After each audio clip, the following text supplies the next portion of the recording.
Hey guys, how you doing? Welcome back. The Beast, the Doom Turtle sits before you. And he's confident. And he's a legend. That's his name. His name is Confident. He's from the Legend clan. And he's playing the Doom Turtle. I don't know why you're so confident. But let's see. Oh, and there's some big boys in this game, guys. There's some big boys. He has a platoon, an E100, and a PZ7. Two German behemoths, and a T95. That's scary. The enemy team has a 60 TP and E100 and IS-7.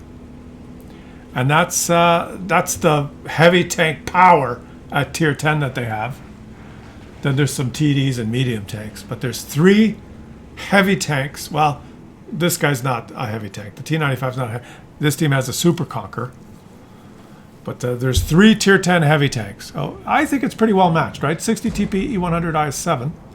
And on this side, E100, PZ7, Super Conqueror. It's pretty... It's balanced, duty. Yeah, it's balanced. Tanks are balanced, duty. Matchmaker has done a good job. The matchmaker has selected tanks that are balanced. Now, unfortunately,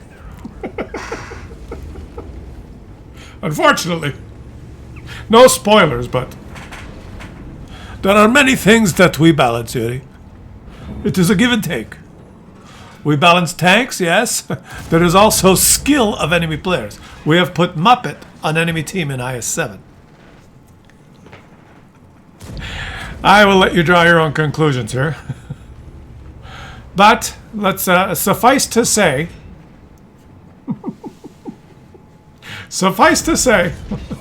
enemy Muppet in IS-7 on enemy team is performing as expected, Yuri. Suffice to say that skill of the tank drivers is a little bit more important than the characteristics of the vehicle. This guy has shown some fantastic skill so far. He's done over 3,000 damage and blocked 2,000. And I'm going to point something out here right after he takes out this Muppet. Now, the IS-7 was showing his weak spot, his lower plate, on every shot. This guy, he's got his lower plate covered, and I guess the enemies are trying to shoot that. This guy's in a very good position. Very good, very good. Oh, don't make mistake. Do not make mistake.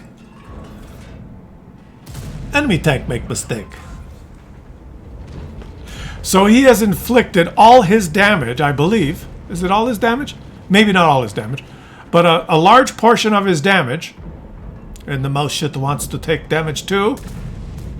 He's inflicted a large portion of his damage on the top tier enemy heavy tanks. What more could a team ask for? One of your tank destroyers, tier 9 tank destroyers, has inflicted a disproportionate amount of his damage on the enemy heavy tanks, the top 3 tanks on the enemy team. Killing one of them, this should be easily leading his team to victory. That's why he's confident. It's in his name. That's why they call him Mr. Confidence. He did not push his teammate. He's just trying to maneuver his tank into position. It's very unwieldy to move this behemoth of a Doom Turtle. So he accidentally touched his teammate there. It's no problem. Nothing to get up. Well, you did get shot now, but there's nothing to get upset about. Don't get butthurt if that happens. When one of these big turretless tanks is behind you and just touches you a bit. Shit happens, right? Get over it and scooch a little bit over and get on with your life. And try not to die. He's in the open. He's obviously spotted. And there's some Patton in there that's probably spotting them. So now he's been distracted to try and shoot the guys in the field. And for a portion of time in this game now, he has not done damage. And this might have been a miscalculation. And your teammate wants to die. I don't know what your teammate is doing. He wants to die, I guess. Oh, and he tried to go for the front of the turret, but he missed the E100 angle. And your teammate certainly does want to die, I believe. And your other teammate wants to block your shot. Your teammate has died, and your other teammate blocked your shot. That's perfect. But he does connect. He connected again on the tier 10 heavy tank on the enemy team. This guy single-handedly taking care of the top tanks on the enemy team. Can he do it again? Will the E100 be stupid enough to... Oh, and he backs out. I don't know about that move. Okay, he's obviously looking at the minimap and he's noticing that there's more than one threat. There's also a threat on this side of the map. And it's distracting him from his... he's been just eating the enemy heavies alive. And there is an argument to be made that, well, you know, maybe you should have just focused on the... Oh, look, this is an important target. Why are you reloading? This is, you know, why? Why? Why did... Oh. Shoot! I have no idea why he was reloading there, guys. No idea. That was a mistake. But he was confident in his ability to reload. You would have killed that guy, even if you shot an HE round, probably. It was a Patton. Tier 9 Patton. So I'm not sure what he did there. But I've still got to give him credit. He's got 5,768 damage. He's done almost all that damage on the enemy heavy tanks, tier 10s. And somehow his team is letting him down. Go concentrate on those heavy tanks that you were going through them like a hot knife through butter, buddy. Go do that. Finish them off. There's the argument to be made that you should finish off the flank you're working on. Don't try and do the rest of your teammates' jobs. I know that sometimes you'll just lose because they can't hold their own flank. But it might be more advantageous if you win your flank, concentrate on your flank and win it, then you can turn your attention to helping your teammates without worrying about your rear. Oh, and look at that. That's unfortunate. He took a blind shot, now you're reloading. That was unfortunate. Did not know that was going to happen. And now you've got no one spotting for... Okay, I'm going to pause it right here. This is a waste of time now, and I'm going to explain why. I'm doing too much analysis in this video, I know. But this is a waste of time now, because there's really no one spotting for him, except maybe that DBV-152. But when that DBV-152 at E1 spots the enemies, they're probably going to be on this side of this high ground. Because if they're on this side of the high ground, he won't spot them. See on the minimap? And look at his view range. It's the green circle. You see his green circle? There's no way he'll spot the enemies unless they get really close. So this is kind of it's a no-win situation unless the enemies make a mistake. You're counting on the enemies blindly driving forward now. And that could happen. You know, well, let's keep watching. That could very well happen. But it's not a high percentage play. The high percentage play is to go kill the E100, the Motion, the other guys in the city. See, now they're at the base. You didn't spot them. Oh, they're behind you. Sorry. That's my... Oh, look! And they blew up. So one of them did show up there. They should be like on that high ground. There's lots of bushes. They could approach without getting spotted. And now you realize I shouldn't have abandoned this spot. Your teammates really aren't doing anything. The two super German behemoths. And now he's going to have a shot if this Motion turns his turret. If this Motion turns his turret or turns his tank, boom, he's dead. See? Keep concentrating on this choke point, buddy. You are a choke point tank. Win your choke point and lead your team to victory is what I'm saying. And he turns around again. And why? Why did you do that? Okay, let's keep watching. Let's keep watching. This guy is very exposed if he gets spotted because look at the south part of the map. Patton, 60 TP, Object 263, Yag Tiger. They could spot this guy and shoot, in which case he's ready to return fire, but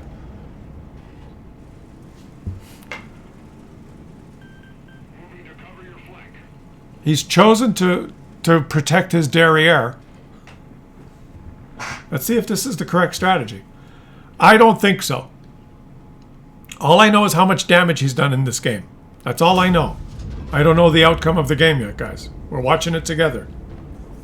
But I'm telling you, I don't think this is a good strategy.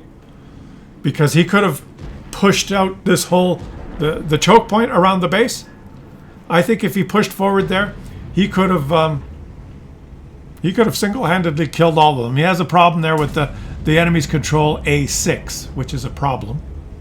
But I don't think they controlled A6 a while back. I think that was more of a... Let's see what happens. He's going with the blind. Oh, there. And see, they're behind that topography. There's nothing you can do from here. It's exactly what I said. I said that. When the enemies get spotted, they're going to be behind that topography. So you're just waiting here. The only way you're going to get a shot here is if an enemy is stupid enough to just drive in the open there. And they probably aren't because they know you're here. They know there's lots of tanks here. You're spotted, the E100 spotted, the PZ7 spotted. Why would enemies approach from that direction?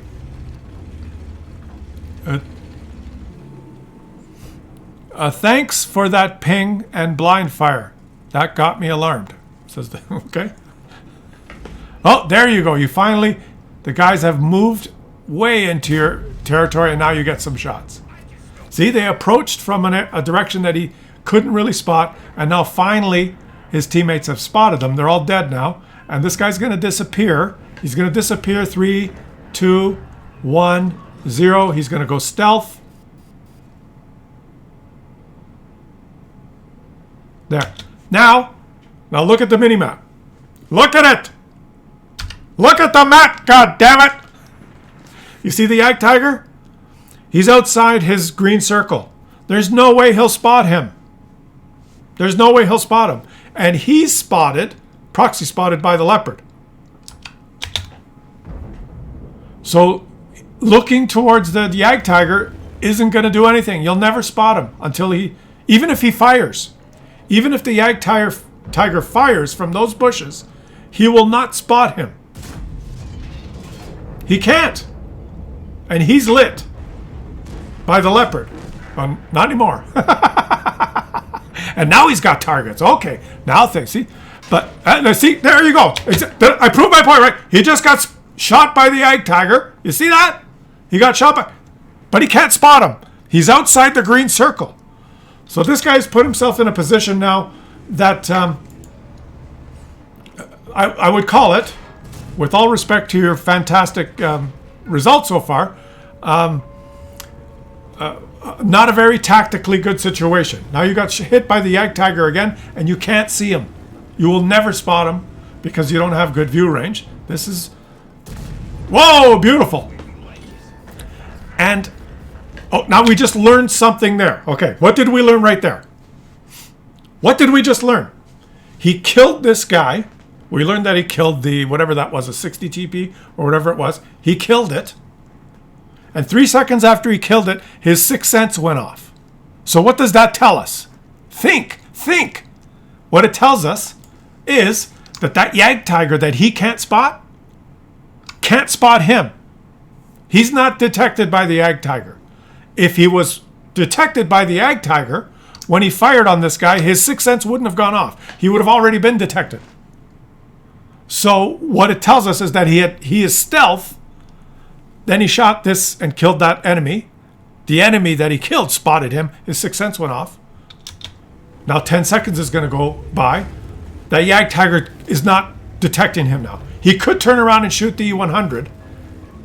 He could put his ass up against this to protect himself from the Yag Tiger and fight the E100. It doesn't have to be worried about the Yag Tiger shooting him while he performs that maneuver. He's not detected. Unless he gets detected by the E100, now he's proxy spotted. Now the Yag Tiger can see him. Are we learning something? I think this is a very good... See? He just got shot by the Yag Tiger. And now he's saying, okay, the Yag Tiger's reloading, so I have to make a move. What is he going to do? He's going to take a shot. No, he's going to get killed by the Yag Tiger. And there you go. Welcome to Klaus Kellerman's first instructional video of tactics. And what's going to end up being a fantastic game for this guy. Let's just watch the ending here as object 430 gets killed and the game is over. And no question, guys, no question that this guy played really well. He aced the tank, okay? And a lot of his damage was on very good targets. The 60 TP, he did 1,413 damage. The IS-7, he killed him completely, 2,650 damage. The E-100, 1,510 damage. So he did, by far, the most damage on the top tiers of his team. So he was the best player on his team. And if we sort, obviously he finishes on top. He was let down by a myriad of Muppets on the bottom. But tactically, I hate to do this, right? Because I'm a backseat driver. Obviously, when you watch the replay, it's like, you say, oh, you should have done this, you should have done that. It's a lot harder when you're in the heat of the battle. He's trying the best he can, and I'm not taking anything away from you, confident. You had a fantastic game, okay? But tactically, in the middle part to end of that game, when he started facing the other way, he took himself out of the battle, and it wasn't tactically a good decision. He maybe should have concentrated on the choke point. He might have died, and he might have done less than 8,800 damage. I might be wrong. He might have pushed and then got killed. It's possible. But what he did was tactically not a high percentage to keep pumping out the damage. Let me know what you guys think. And leave some comments. Let me know if the tactical discussion spurred something. Spurred something. Spurred, not speared. In your brains? Is that kind of analysis? Do you think it was interesting? Let me know in the comment section. If you enjoyed it, subscribe to the channel. And if you did not, well, have a cookie. Oh, we forgot to mention that it was a defeat, right? He did lose. So you lost. Therefore, you suck. I'm just saying that. We have to say that every time. Although I feel really bad. I almost don't want to say it because this guy had such a fantastic start to his game. I'll catch you guys on the next one.